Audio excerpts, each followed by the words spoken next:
UP में तो आज दिखाई है संख्या, यूपी में संख्या आज दिखाई है।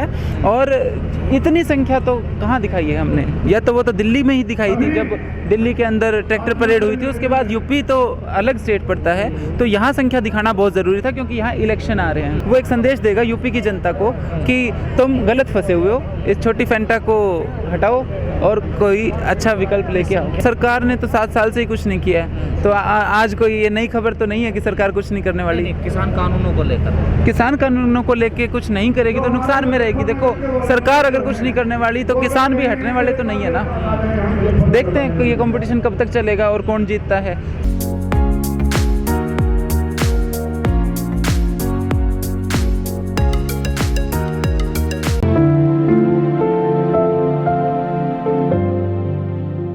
उत्तर प्रदेश के मुजफ्फरनगर में आए हैं हरियाणा से, कितना जोश है पंचायत को लेकर आपके अंदर?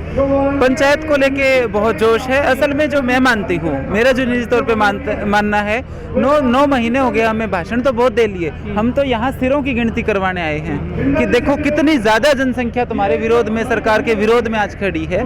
ये यूपी की जनता को संदेश देना चाहते हैं। देखो एक साइकोलॉजिकल असर होता है, लोग सोचते हैं कि कौन विरोध कर रहे हैं इनका, कितने लोग हैं, तो वो मुट्ठी भर लोग नहीं है, वो लाखों लोग हैं। ये संदेश देने के लिए आज हम यहाँ पे आए हैं। क्या खास होगा इस महापंचायत में? इस महापंचायत में खास तो हमारी संख्या होगी। देखो बाकी बातें तो हो चुकी हैं, लेकिन संख्या खास होगी। जो यूपी का, हरियाणा का, पंजाब का किसान इकट्ठा होकर लाखों की संख्या में आया है। सरकारें आती जाती रहती हैं, किसान यहीं रहेगा, मजदूर यहीं रहेगा, ये सरकार को समझना ही पड़ेगा। टिकैत साहब ने कहा कि बीजेपी की शुरुआत मुजफ्फरनगर 2013 के जो दंगे हुए यहाँ से स्टार्टिंग हुई, और लगता है कि अंत भी आज जो पंचायत महापंचायत हो रही है इससे होगा भी। बिल्कुल होगा, बिल्कुल होगा। मैं तो आपके माध्यम से निवेदन करती हूँ कि जो पीड़ित वर्ग हैं, जिनको बहला फुसला के वोट लिया गया था बीजेपी द्वारा, वो लोग समझें इस बात को, समझें इस बात को। मैंने शायद एक बार आपसे दिल्ली में भी चर्चा की थी कि वोट मत बिखेरें, विधानसभा वाइज लोग जागरूक हो जाएं, विधानसभा वाइज जो बीजेपी को हरा रहा है उसके साथ लगें और इनका सुपड़ा साफ करने का काम करें। तभी तो मैं कह रही हूँ ना कि विधानसभा वाइज इस चीज़ को समझें, विधानसभा वाइज इस चीज़ को समझें कि जो हल्का नहीं निकल रहा है अपनी पार्टी को छोड़ के उस वहाँ वोट डालें जो बीजेपी को हरा रहा है, क्योंकि ये पार्टीबाजी सारी उम्र करनी है, लेकिन एक बार इस तानाशाही को ख़त्म करना ज़रूरी है। ये लोग समझ भी रहे हैं। मैं कल देख रही थी यूपी का एक किसी सीट का सर्वे जो दिखाते हैं, उसमें मैंने देखा जाटव वोटर कह रहे थे कि हम अब की बार सपा को वोट डालेंगे, सपा आरएलडी गठबंधन को, क्योंकि वो सीट पे मायावती तीसरे नंबर पे रहती है। तो जहाँ पे मायावती लीड कर रही है वहाँ सपा वालों को या आरएलडी वालों को समझना चाहिए कि बीजेपी को जो हरा रहा है उसको वोट दो। देखो जो बीजेपी का काम करने का तरीका है, ये लोग क्या करते हैं, बहुसंख्यक और अल्पसंख्यक पे खेलते हैं। जैसे यूपी है, यहाँ पे इन्होंने धर्म के नाम पे खेला है कि अल्पसंख्यकों का डर दिखा दो और बहुसंख्यक वोट आपके झोले में आ जाएगा। वहाँ पे धर्म के नाम पे नहीं बांट पाए हरियाणा में, तो वहाँ पे बहुसंख्यक जाति वर्सेस बाकी सारी जातियाँ जो अल्पसंख्यक है वो कर दिया गया है। और ये जो बहुसंख्यक जाति वहाँ की है वो खेती करती है, तो उन्हीं का आंदोलन बताने की कोशिश की जा रही है ताकि वोट को पोलराइज किया जा सके। वहाँ जो लठ तंत्र चल रहा है वो जानबूझ के सरकार कर रही है, क्योंकि उन्हें पता है कि उनका वोट ही ऐसे बनता है। जिस तरह से बयान देते हैं एसडीएम करनाल के, कहते हैं कि लाठी मारो उनके सिर में, किसानों को डेमोलाइज करने की कोशिश है या दबाने की क्या है? देखो किसान ऐसे दबने वाला नहीं है। किसान की फितरत ये है कि उसको जितना दबाया जाता है वो उतने जोश से, उससे डबल जोश से उठ के दोबारा आता है। मैं आपको बताती हूँ, हरियाणा के अंदर इन्होंने 1 हफ्ते के लिए तिरंगा यात्रा निकाली, तिरंगा यात्रा बीजेपी वालों ने।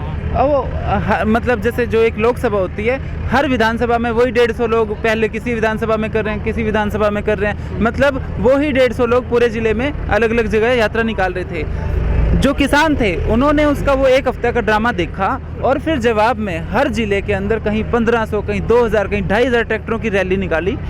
किसान ज़्यादा जोश में आता है जब वो इनके ड्रामे देखता है। किसानों को छेड़ते हैं क्या बीजेपी कार्यकर्ता? हाँ, छेड़ते ही लगा लो, इनकी फितरत ही ये है।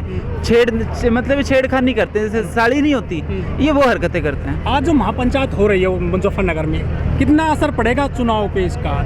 बहुत असर पड़ेगा। देखो यूपी के अंदर वैसे तो मैं बताऊं, धरती पे बहुत कुछ हो रहा है जो हम महसूस करते हैं। देखो बातें भी होती है, हम मीडिया रिपोर्ट्स भी देखते हैं। लोग तंग आ चुके हैं एक जाति या धर्म पे वोट डालने की एक लिमिट होती है। लोग सोचने लगे हैं कि उससे हमें लास्ट में हमें मिला क्या है, तो लोग समझ रहे हैं। और उसके बाद जब संख्या बल दिखाई देता है तो एक लहर बनती है, इसमें कोई दो राय नहीं, साइकोलॉजिकल असर पड़ता है। किसान 9 महीने में ये कह रहे थे कि हम जो है केवल किसानों की लड़ाई नहीं लड़ रहे हैं, पूंजीपतियों के खिलाफ हम जो लड़ाई लड़ रहे हैं, जो कंपनियां बेची जा रही हैं या निजीकरण किया जा रहा है, रेल का, भेल का, ONGC, MTNL, ये सब बिक रहे हैं। लेकिन इसी 9 महीने के दौरान अभी 6 लाख करोड़ रुपए इकट्ठा करने के लिए मोदी सरकार ने इतनी सारी सरकारी जो कंपनियों को ठेके पे दे दिया है, तो किसानों का तो कहीं असर पड़ ही नहीं रहा सरकार पे, तो धड़ाधड़ बेचे जा रहे हैं कंपनियों को।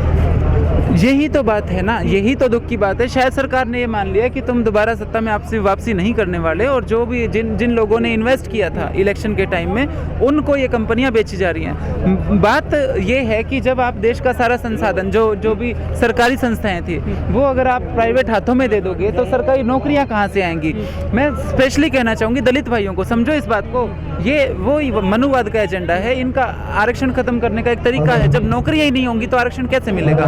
तो ये एक चाल है, मैं मानती हूँ। तो दलितों को कैसे समझाना चाहती है? दलितों को मैं बोल के समझा तो रही हूँ कि भाइयों समझो, एक सरकारी नौकरी एक हथियार था जो बाबा साहब ने दिया था, कि उसमें आपको रिजर्वेशन मिला था। जब सरकारी नौकरियां ही खत्म कर दी गई हैं तो प्राइवेट में तो रिजर्वेशन है वो तो नहीं। लड़ ही रहे हैं ना, जब से सरकार बनी है वो तो लड़ ही रहे अगर दलित भी लड़ रहे हैं, किसान में दलित भी हैं और OBC भी बहुत हैं, तो अगर 85% जनता लड़ रही है तो इनको वोट कौन देता है? चुनाव आ रहे हैं उत्तर प्रदेश में, उत्तराखंड में, 5 राज्यों में सभी पार्टियां ब्राह्मणों को एकजुट करने में लगी हैं, ब्राह्मण सम्मेलन कर रही हैं, प्रबुद्ध सम्मेलन कर रही हैं। लेकिन किसान बहुत बड़ा वोट बैंक है पूरे देश में, क्या पूरी दुनिया में, उत्तर प्रदेश में खास तौर पर। किसानों का वोट नहीं चाहिए क्या राजनीतिक दलों को? किसानों का वोट चाहिए, लेकिन किसानों के साथ ये क्या करते हैं मैं बताती हूँ। ये स्वर्ण वोट इकट्ठा करने की कोशिश करते हैं, उसके बाद ये क्या करते हैं, किसान बिरादरियाँ जो होती है उनके बनाते हैं पदाधिकारी बनाते हैं, और किसी को प्रदेश अध्यक्ष बना दिया, जिला अध्यक्ष बना दिया, टिकटें नहीं देते। और मतलब जहाँ बिल्कुल इनकी बहुलता होती है वहाँ टिकटें देते हैं। तो इस तरह से ये जो नॉन स्वर्ण वोट कह लो, जो किसान कमेरा वर्ग है, उसके वोट को तोड़ डालते हैं। ये इनकी रणनीति है। मैम 2013 में मुजफ्फरनगर कांड हुआ था, जिसके बाद से उत्तर प्रदेश और केंद्र की राजनीति में काफी बदलाव हुए थे, सत्ता चली गई थी यहाँ से। तो ये जो आज बड़ी पंचायत हो रही है, कुछ इसका पॉजिटिव असर पड़ेगा राजनीति में? सरकार बदलेगी या कुछ नए लोग आएंगे? बिल्कुल पड़ेगी। देखो, बादाम खा के अकल नहीं आती, ठोकर खा के अकल आती है। ये जो बीजेपी सरकार है, ये आई ही दंगे करवा के थी। गुजरात में क्या हुआ था? गुजरात में पोलराइजेशन करके लोगों को आपस में लड़ा के नफरत के वोट लेके तो ये मुख्यमंत्री बने। उसके बाद वही चीज़ को मॉडल की तरह पेश करके ये सत्ता में सेंटर में आए। तो इनका तो मैं बताती हूँ ना कि इनका काम करने का तरीका ही ये है। लेकिन लोग अब बोर हो चुके हैं, लोग समझने लगे हम भी पीड़ित, तुम भी पीड़ित। इनके जो ये चाल है इसमें हम क्यों फंसे? क्यों ना हम पीड़ित लोग इकट्ठे हो जाएं और इनके विरोध में एकजुट होकर वोट करें। धन्यवाद।